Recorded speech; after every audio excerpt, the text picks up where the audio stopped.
ఇది తమలపాకు చెట్టు అండి. ఈ యొక్క తమలపాకు చెట్టు మన ఇంట్లో ఎంత ఏపుగా పెరిగితే అంత బాగా లక్ష్మీదేవి మన ఇంట కొలువుంటుందని పెద్దలు అంటూ ఉంటారు. కానీ ఈ తమలపాకు చెట్టుకి మంచిగా కేర్ తీసుకోవాలండి. ఇంత పెద్ద పెద్ద ఆకులు వచ్చి మంచిగా ఫ్రెష్గా ఉండాలంటే మనం ఫ్రెష్గా ఉన్నప్పుడే దీనికి నీళ్లు పోయాలన్నమాట. స్నానం చేసినప్పుడు శుచిగా శుభ్రంగా ఉన్నప్పుడే ఈ తమలపాకు చెట్టుకి నీళ్లు పోయాలి.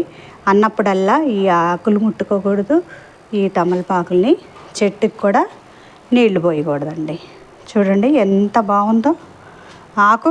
అసలు ఒక్కొక్క ఆకు ఇంత పెద్ద పెద్ద ఆకులు వచ్చినాయి, అరిచేయి మందం వచ్చినాయి, చూసారా?